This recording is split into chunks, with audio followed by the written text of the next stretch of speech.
சாயப்பா மேல நம்பிக்கை வச்சா மட்டும் வாழ்க்கையில ஜெயிக்கவே முடியாது. எத்தனையோ பேர் கடவுளை நம்பினவங்க ஜெயிச்சாங்களா என்ன? ஜெயிச்சிருக்க மாட்டாங்க. ஏன் ஜெயிக்கல?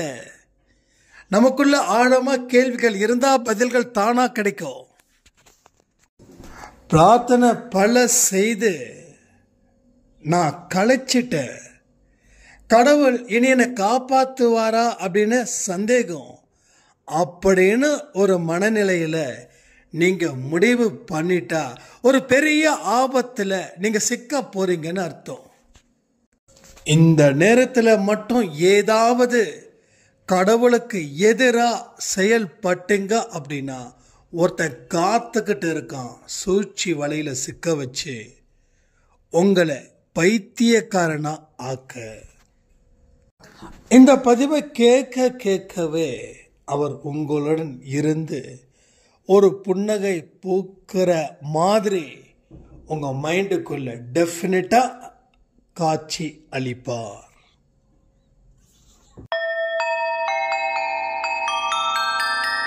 ஓம் சாயிரா சாயிரா, ஓம் சாயிரா சாயிரா, ஓம் சாயிரா சாயிரா, அன்பே சாயிரா, பேரன்பே சாயிரா, அகிலம் தளிக்க ஆத்மா விழிக்க அனுதினம் சாயிரா, எங்கள் அன்பே சாயிரா.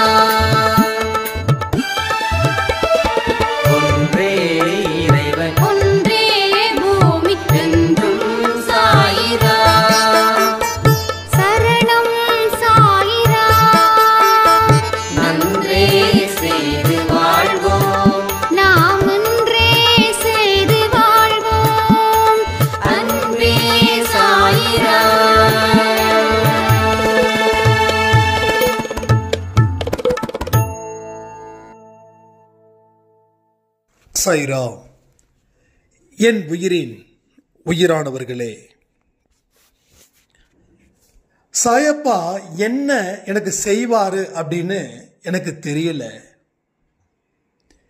100% நம்பிக்கை வச்சிருக்க என் வாழ்க்கை மாறும் அப்படின்னு. அன்பே சாயில சொல்லக்கூடிய அத்தனை பயிற்சியையும் செஞ்சுக்கிட்டு இருக்க, கடவுளை உணர்ந்தும் இருக்க. நீங்க சொல்லிருக்கீங்க சுருட்டு வாசனை அடிக்குது ஒரு சாய்ராமுக்கு அப்படின்னு. நேற்று இரவு கூட சுருட்டு வாசனை அடிச்சது. நானும் போய் பார்க்குற வேற எங்கேயாவது சுருட்டு அடிக்கிறாங்களா அப்படின்னு. எங்கேயுமே இல்லை. ஆனா எனக்கு நிச்சயமா தெரியுது என் கூட அவர் இருக்கிறாரு, என்ன நிச்சயமா காப்பாற்றுவாரு அப்படின்னு. ஆனாலும் என்னுடைய மனசுல ஒரு பெரிய போராட்டமாவே இருக்குது. என் வாழ்க்கையில இதுக்கு முன்னாடி இருந்த போராட்டத்தை விட இப்போ அதிகமா போராடக்கூடிய மனநிலை நான் இருக்கிறேன். இது நல்லதுக்கு அப்படின்றத என்னால ஏத்துக்க முடியல. எத்தனை வருஷம்தான் நான் போராடிக்கிட்டே இருக்கிறது? எனக்கும் ஓய்வு வேண்டாமா? அன்பே சாயில் இருக்கக்கூடிய பயிற்சிகளை செய்தும் கடவுள் இருக்கிறார்னு தெரியுது. ஆனா அந்த கடவுள் எதுக்கு எனக்கு எந்த ஒரு வாழ்க்கையையும் அமைச்சு தர மாட்டேங்கிறாரு அப்படின்னு ஒரு பெரிய கேள்வி வச்சிருந்தாங்க. உங்களுக்கு ஏதாவது இப்படிப்பட்ட சந்தேகங்கள் இருந்துச்சுன்னா நீங்க கமெண்ட் பண்ணுங்க. எல்லா விஷயத்துக்கும் பதில்கள் அன்பே சாயில இருக்குங்க. எல்லாத்துக்கும் பதில்கள் இருக்குது. உங்க சந்தேகத்தை தீர்ப்பது தான் அன்பே சாயில இருக்கக்கூடிய பதிவுகள். உங்களுக்கு எந்த கன்ஃபியூஷனும் இருக்கக்கூடாது.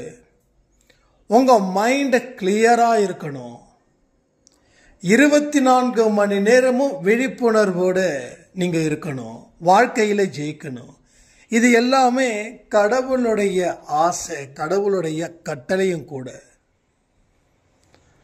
அதனால இப்படி சின்ன சின்ன சந்தேகங்கள் இருந்துருச்சுன்னா அதை உடனே தெரியப்படுத்துங்க. உங்களுக்கு பதில்கள் ஒன்று அன்பேசாயில் இருந்து கிடைக்கும், இல்லை வேற மனுஷங்க மூலமாகவோ உங்களுக்கு நிச்சயமா கிடைக்கும். முதல்ல இந்த கேள்விக்கு உண்டான பதில்களை நான் நிறைய சொல்லணும். நல்லா நோட் பண்ணுங்க, மைண்டை ஷார்ப் ஆக்கிக்கோங்க. ஒரே ஒரு பாயிண்ட்டை நான் சொல்லி ஆரம்பிக்கிறேன். நீங்க எவ்வளவுக்கு எவ்வளவோ கஷ்டப்பட்டு உங்க மனசை செதுக்குறீங்க, எதுவுமே இங்க வீண் போகாது. இதுதான் முதல். நீங்க கஷ்டப்பட்டது எதுவுமே வீண் போகாது. இந்த உலகம் நீ ஏன் கஷ்டப்படுற, இங்க திரும்பி பாரு, எவ்வளவு சந்தோஷமான விஷயங்கள் நடந்துகிட்டு இருக்குதுன்னு சொல்லி உன்னை அழைக்குது. அது எல்லாத்தையும் தூக்கி எறிஞ்சிட்டு என் கடவுள் இருக்காரு, நான் இந்த மாதிரியான இடத்துக்கு வரமாட்டேன் அப்படின்னு நீங்க பிடிவாதமா இருக்கீங்க பாருங்களேன். அந்த பிடிவாதத்துக்கு மார்க் என்ன தெரியுமா? 100க்கு 100.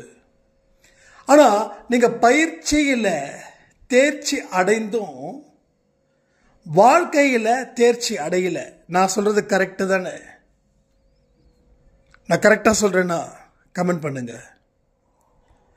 இப்ப எப்படின்னா, ஒரு பையன் நல்லா படிக்கிறான், சூப்பரா படிக்கிறான், செம்ம படிப்பு, அதுல குறையே இல்லை. ஆனா அவனுக்கு எதிர்பார்த்த வேலை கிடைக்கல. இவனை விட ஆவரேஜா படிச்சவன் எல்லாம் வேலைக்கு போறான், பேக மாட்டிக்கிட்டான், கை நிறைய சம்பாதிக்கிறான். ஆனா இவனுக்கோ வேலை இவன் படிச்ச படிப்புக்கு கிடைக்கல. அதனால இவன் எந்த வேலையும் செய்யல. என்னைக்கும் ஒரு நாள் கழிச்சு எத்தனையோ வருஷங்கள் உருண்டு ஓடுது, அவனுக்கு அப்பாயின்மெண்ட் ஆர்டர் வருது. அவன் என்ன எதிர்பார்த்தானோ அந்த வேலை அவனுக்கு கிடைக்குது. அப்போ காத்திருக்கிறதுலையும் பொறுமையா இருக்கிறதுலையும் நம்பிக்கையுடன் இருப்பதிலையும் எல்லாம் தனக்கு நல்லபடியா நடக்கும் அந்த மைண்ட்ல இருக்கிறதால அவன் அந்த வேலையை கடவுள் கொடுத்தார். உடனே கிடைக்கல அப்படின்னாலும் அவன் படிச்ச படிப்புக்கு கண்டிப்பா வேலை கிடைச்சே தீரும், அதுல அவன் உறுதியா இருந்தான். அதனால அவனுக்கு நல்ல அருமையான வேலை, ரொம்ப பெரிய வேலை கிடைச்சது. அந்த ஒரு வேலையால அவன் ஒட்டுமொத்த குடும்பத்தில் இருக்கிற தலையெடுத்தும் மாறுச்சு. அதே போலதான் இங்கேயும் நீங்க நல்லா படிச்சு முடிச்சிருக்கீங்க, சந்தோஷம். ஆனா கடவுள் செய்ய வேண்டிய நேரத்தில் உங்களுக்கு தாமதம் இல்லாம செய்வார். செய்ய வேண்டிய நேரத்தில் புரிஞ்சுக்கணும், இது தாமதம் இல்லை, இது தாமதமே இல்லை. ஆனா அவர் தாமதம் செய்யவும் மாட்டார். அப்போ செய்ய வேண்டிய நேரத்தில், இந்த நேரத்தில், இந்த நொடியில உனக்கு ஒரு வாழ்க்கையை கொடுக்கணும் அப்படின்னு அவர் விருப்பப்பட்டாருன்னா அந்த நேரம் வரைக்கும் காத்திருக்கணும், அந்த நேரம் வரைக்கும் பொறுமையா இருக்கணும், அந்த நேரம் வரைக்கும் நம்பிக்கையுடன் இருக்கணும். அப்ப அவர் குறிச்ச நேரத்தில் ஒரு நொடி கூட அவர் தாமதிக்காமல் தருவார். எந்த டிலே பண்ணவே மாட்டார். சரியான நேரத்தில் உனக்கு என்ன தேவையோ அது தருவார். ஏன்னா நீங்க செய்த முயற்சி, நீங்க செய்த உழைப்பு, அதற்காக நீங்க கொடுத்த தியாகம் எல்லாத்தையும் கருத்தில் வைத்து அவர் உங்களுக்கு எந்த தாமதமும் இல்லாமல் உங்களுக்கு சிறப்பான ஒரு வாழ்க்கையை தருவார். எத்தனை பேர் நம்புறீங்க? இந்த வார்த்தை உங்க மனசுல நிச்சயமா சாயப்பத்தோட வைப்பாருங்க. யாருக்கு தொட வைப்பார் தெரியுமா? யாரு முழு முயற்சியோட, முழு உழைப்போட, முழு தியாகத்தை செஞ்சாங்களோ அவங்களுக்கு இந்த ஒரே ஒரு வார்த்தை கடவுளுடைய வார்த்தையா மாறி அவங்க மனசுல ஒரு சந்தோஷத்தையும் ஒரு நம்பிக்கையையும் அது ஏற்படுத்தும். வார்த்தைகளுக்கு பவர் இருக்கு. ஒரு வார்த்தைக்கும் சக்தி இருக்கு.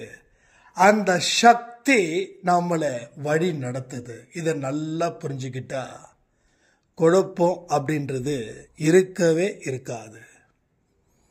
இதுதான் முதல் படி. உனக்கு வர வேண்டியது தாமதம் இல்லாமல் உன்னை நோக்கி வந்து கொண்டே இருக்கும். உன்னை நோக்கி வந்துடும். அதனால இன்னைக்கு இருக்கக்கூடிய தாமதம் அது கர்ம வினையினால ஏற்பட்டதா இருக்கலாம். ஆனா கர்மாக்கள் முடிய வேண்டிய நேரத்தில் உங்களோட வாழ்க்கை பெரிய அளவில் கை கொடுக்கும். அது உங்களை எங்கேயோ அழைச்சிக்கிட்டு போகும். அன்னைக்கு நீங்க சந்தோஷப்படுவீங்க. இது உண்மையாகவே உங்க வாழ்க்கையில நடந்தே தீருங்க. எந்த இடத்துலையும் நம்பிக்கையை மட்டும் இழக்கக்கூடாது. ரொம்ப இம்பார்ட்டன்ட். அவரை என்னைக்குமே செய்வாரா மாட்டாரா அப்படின்னு ஒரு தடவை வச்சுக்கலாம், 10 தடவை வச்சுக்கலாம். ஆனால் ஒவ்வொரு தடவையும் செய்வாரா மாட்டாரா செய்வாரா மாட்டாரா செய்வாரா மாட்டாரா அப்படின்னா ஒரு ஸ்டேஜில் உங்கள் நம்பிக்கை எந்த அளவில் இருக்குதோ அந்த அளவுக்கு மட்டுமே உங்கள் வாழ்க்கையில் திருப்பு முனைகளை அவர் கொடுப்பாரு. நம்பிக்கை இல்லாதவர்களுக்கு வாழ்க்கையில் திருப்பு முனை அப்படின்றது இல்லாமலே போயிடும். 10 வருஷமா ஒரு சாய்ராமுக்கு நம்பிக்கை இல்லை. அதற்கு அப்புறமா மீண்டு வந்ததுக்கு அப்புறம் நம்பிக்கை வந்தது. அடுத்த 6 மாசத்துல அவங்க வாழ்க்கையே மாத்திருக்காராம் சாயப்பா. இது அன்பே சாயில நடந்த ஒரு மிராக்கள். எத்தனை வருஷம்? 10 வருஷமா நம்பிக்கை இல்லை. அப்போ ஏன் நம்பிக்கை இல்லை அப்படின்னா நம்மளுடைய நெகட்டிவிட்டி நம்மளை போட்டு தாக்குன்னு தாக்குது. நம்ம திருப்பி அடிக்கிறதுக்கு உண்டான ஆளா இருந்தாலும் நாம என்ன நினைக்கிறோம்னா, நான் பலம் இல்லாதவன், திருப்பி என்னால தாக்க முடியாதுன்னு நினைக்கிறோம். ஆனா 1000 பேர் வந்தாலும் நீங்க திருப்பி தாக்க முடியும். 1,00,000 பேர் வந்தாலும் திருப்பி தாக்க முடியும். பட் நீங்க முடியாதுன்னு நினைச்சதால எதிர்த்தாக்குதல் உங்ககிட்ட இல்லை. அதனால அவங்க உங்களை தாக்குனாங்க. ஒன்றும் இல்லை. உங்க படை இருக்கு, எதிரி படை இருக்கு. எதிரிகள் உங்களை தாக்கும் போது என்ன செய்யணும்?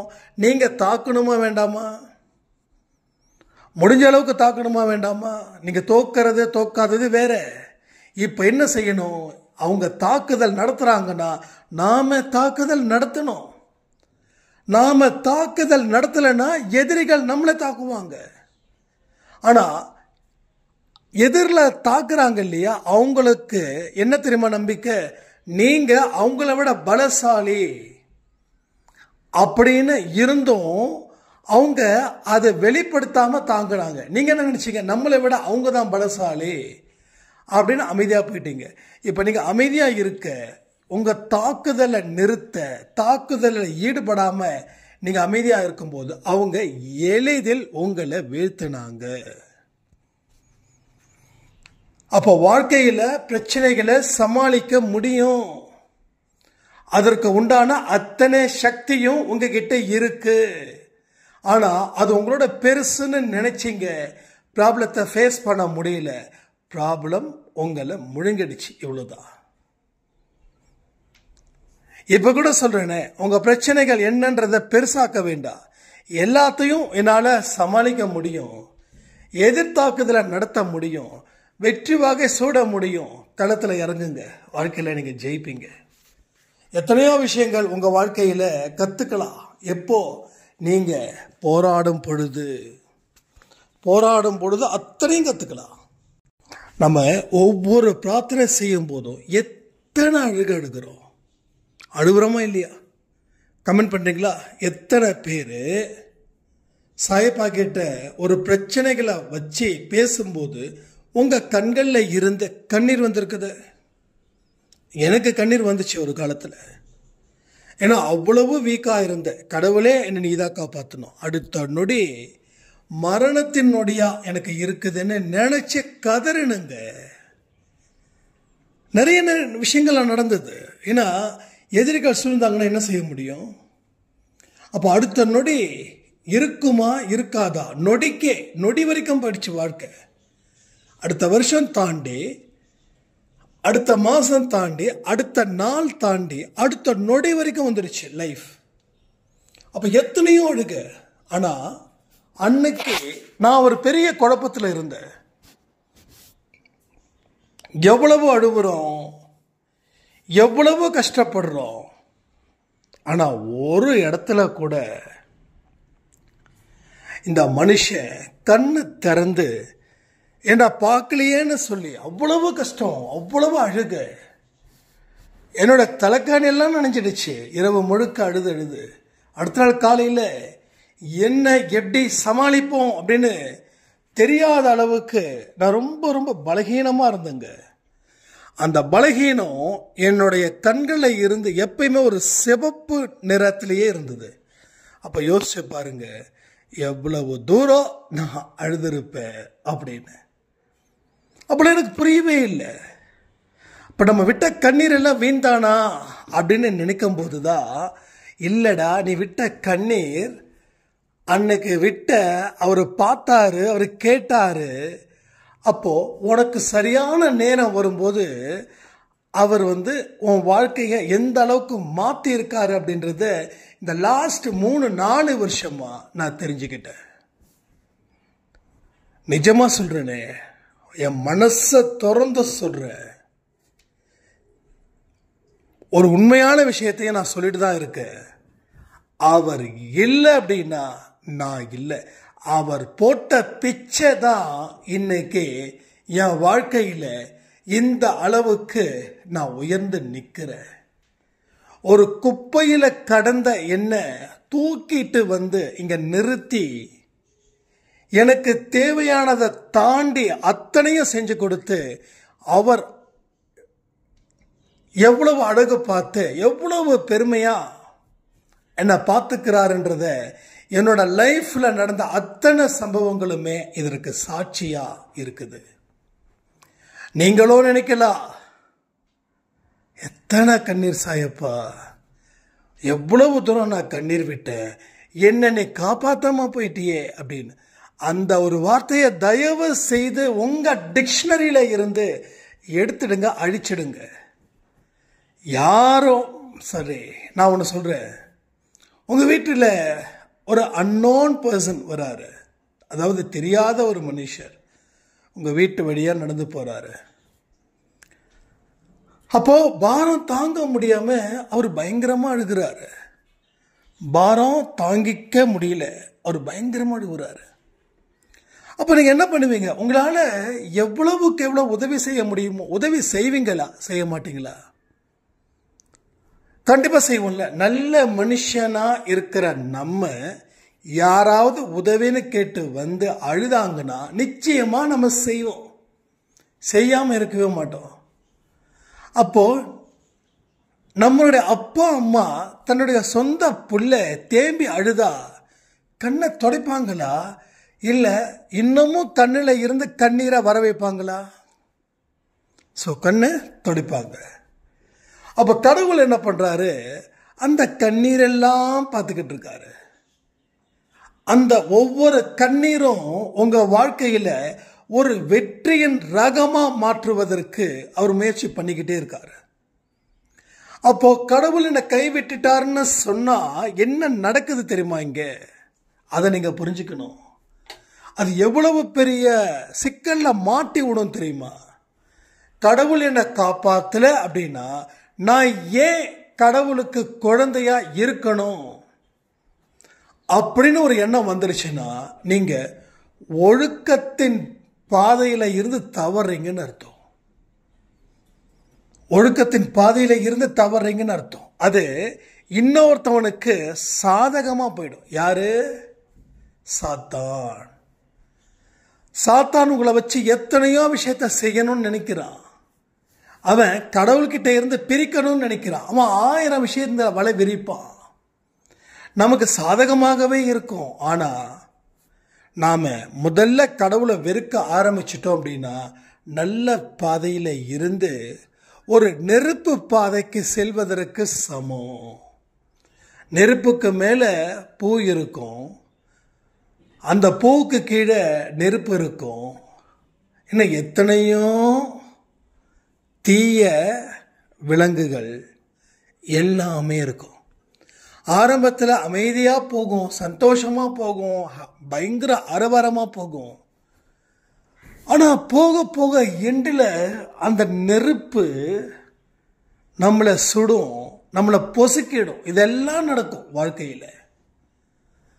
அப்போ கடவுள் கிட்ட நான் எத்தனையோ பிரார்த்தனை செஞ்சனே, எத்தனையோ அழுதேனே, அத்தனைக்கும் பயன் இல்லாம போயிடுச்சு அப்படின்னு ஒரு நினைப்பு திரும்ப திரும்ப வருதா? நல்லா புரிஞ்சுக்கோங்க, உங்களை யாரோ ஒருத்தவங்க மைண்டை டைவர்ட் பண்ணி உங்களை உங்ககிட்ட இருந்து, அதாவது உங்களை உங்க கடவுள் கிட்ட இருந்து பிரிச்சு ஆளும் சூழ்ச்சியை அவர்கள் செய்து கொண்டு இருக்கிறார்கள். அப்ப இந்த இடத்துல ரொம்ப கவனம் வைக்கணும், ரொம்ப கவனம் வைக்கணும்.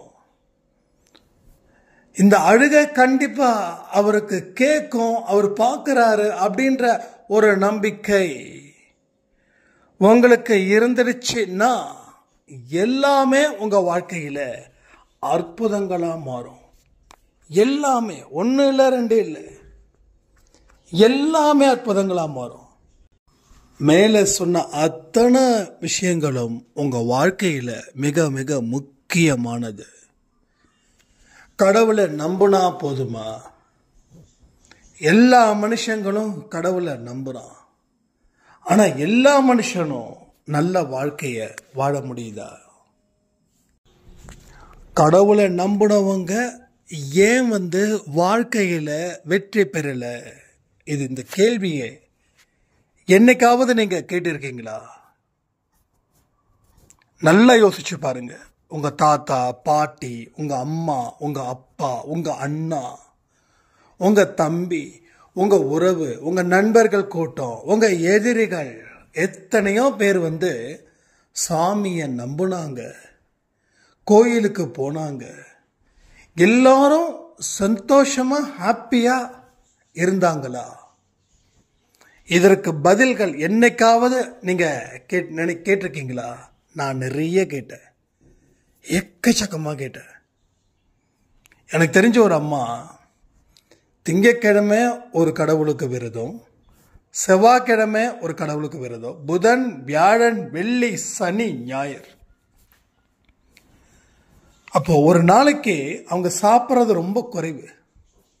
அவங்களுக்கு அல்சர் வந்துருச்சு, ஏகப்பட்ட பிரச்சனைகள் உடம்பு ரீதியா. ஃபைனலா கேன்சர் இறந்தே போயிட்டாங்க. சாமி அப்படின்னா உயிர் அவங்களுக்கு.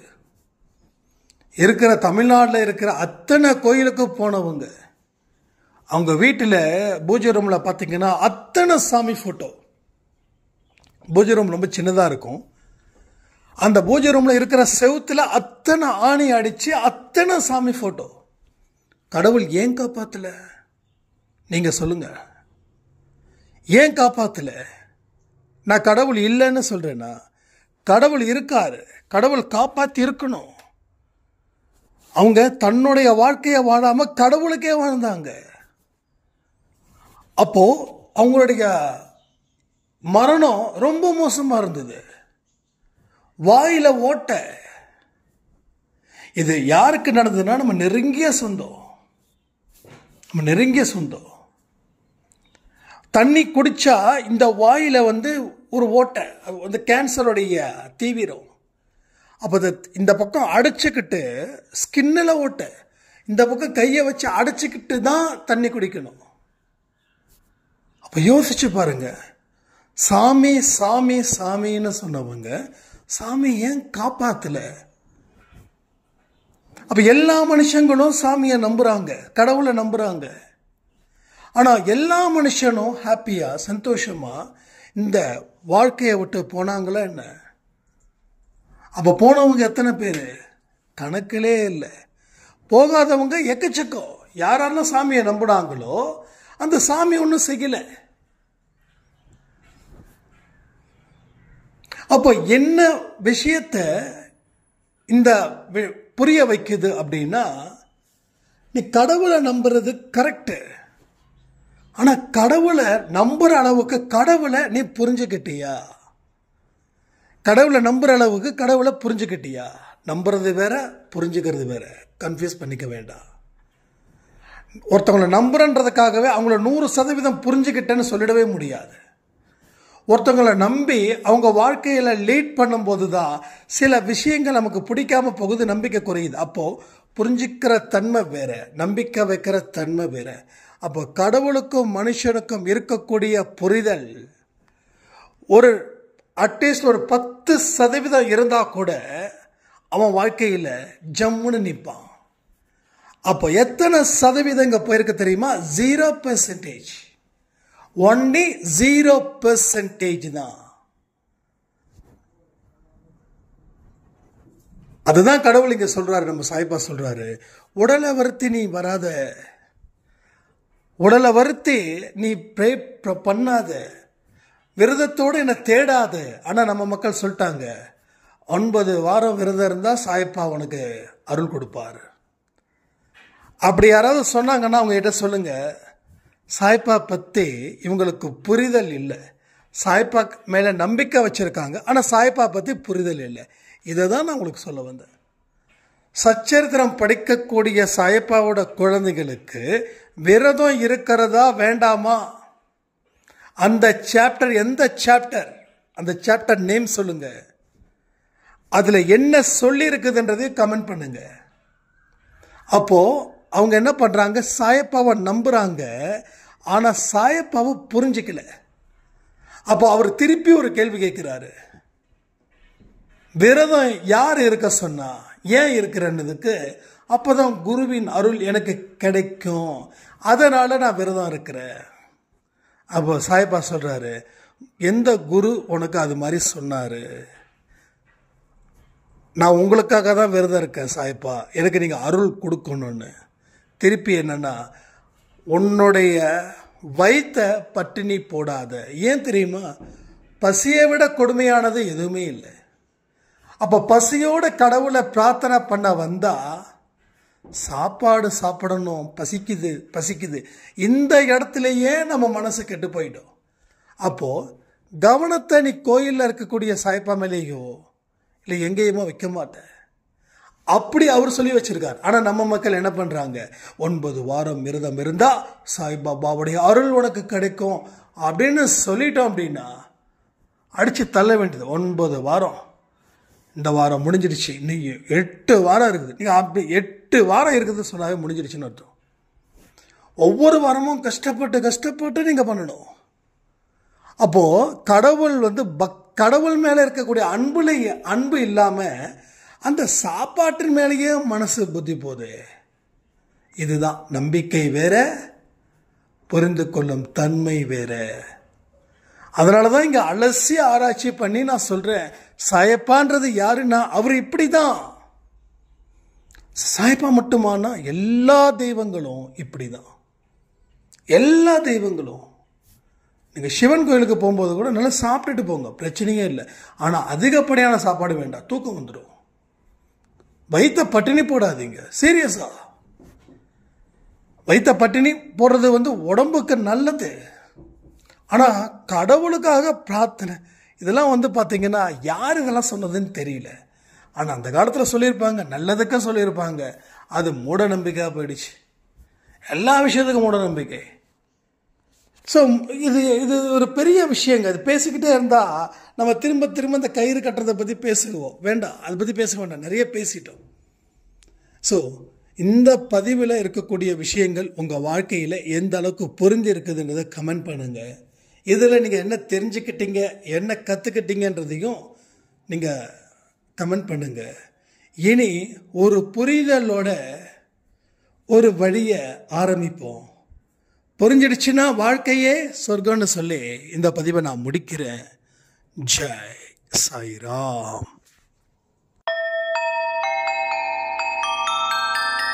ஓம் சாயிராம்.